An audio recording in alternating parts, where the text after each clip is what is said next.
Абайдың 17-ші қара сөзі. Қайрат, ақыл, жүрек. Үшеуі өнерлерін айтысып таласып келіп ғылымға жүгініпті.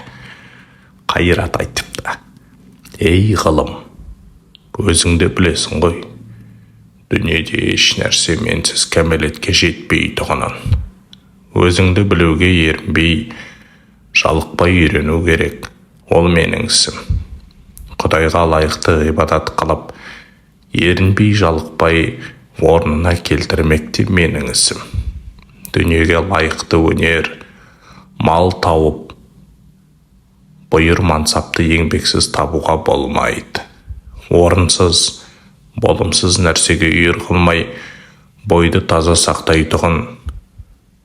Тәкаппарлықтан, көрсеғзарлық жеңілдіктен, нәпсі шайтанның азғыруынан құтқаратұғын.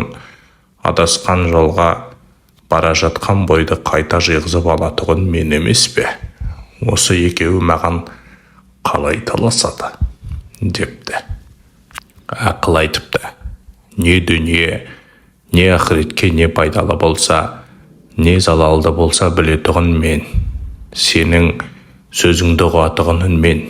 Менсіз пайданы іздей алмайды екенсің. Залалдан қаша алмайды екен.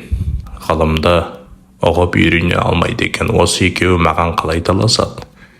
Менсіз өздері неге жарайды?» депті. Онан соң жүрек айтыпты: «Мен адамның денесінің патшасымын. Қан менен тарайды, жан менде мекен қалады. Менсіз тіршілік жоқ. Жұмсақ төсекте, жылы үйде тамағы тоқ жатқан кісіге төсексіз кедейдің, тоңып жүрген киімсіздің, тамақсыз аштың күй жайы қандай болып жатыр екен деп ойлайтып, жанын ашытып, ұйқысын ашылтып төсегінде дөңбекшіте тұғын мен. Үлкеннен ұят сақтап, кішіге рақым қылдыратұғын мен. Бірақ мені таза сақтай алмайды. Ақырында қор болады. Мен таза болсам, адам баласын араламаймын. Жақсылыққа елжіреп ерейтұғын мен. Жаманшылықтан жиреніп, тулап кететұғын мен. Әділет, нысап, ұят, рақым, мейірбаншылық дейтұғын нәрселердің бәрі менен шығады. Менсіз осылардың көрген күніне осы екеуі маған қалай таласады?» депті. Сонда ғылым бұл үшеуінің сөзін тыңдап болып айтыпты: «Ей Қайрат, сенің айтқаныңның бәрі де рас. Ол айтқандарыңнан басқа да көп өнерлеріңнің бары рас. Сенсіз еш нәрсенің болмайтұғыны да рас. Бірақ қаруыңа қарай қаттылығың да мол, пайдаң да мол, бірақ залалың да мол. Кейде жақсылықты берік ұстап, кейде жамандықты берік ұстап кетесің. Соның жаман» депті. «Ей ақыл, сенің айтқандарыңның бәрі де рас. Сенсіз еш нәрсе табылмайтұғыны да рас. Жаратқан Тәңірінің де сен танытасың. Жаралған екі дүниенің жайында сен білесің. Бірақ сонымен тұрмайсың. Амалда, айлада бәрі сенен шығады. Жақсының, жаманның екеуі де сүйенгені, сенгені сен. Екеуінің іздегенін тауып беріп жүрсің. Соның жаман» депті.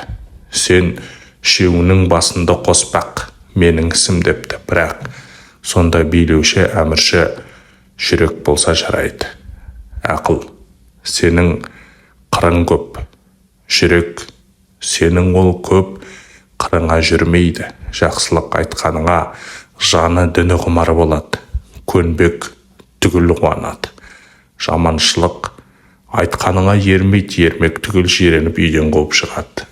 Қайрат, сенің қаруың көп, күшің мол.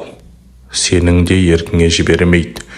Орынды іске күшіңді аятпайды. Орынсыз жерге қолыңды босатпайды. Осы үшеуің басыңды қос, бәріңде жүрекке белеттеп ұқтырып, айтушының аты ғалым екен. Осы үшеуінің бір кісі де менің айтқанымдай табыласыңдар. Табанының топырағы көзге сүртерлік қасиетті адам сол. Үшеуің ала болсаң, мен жүректі жақтадым. Құдайшылық сонда қалпыңды таза сақта. Құдай тағала қалпыңа әрдайым қарайды деп кітаптың айтқаны осы депті.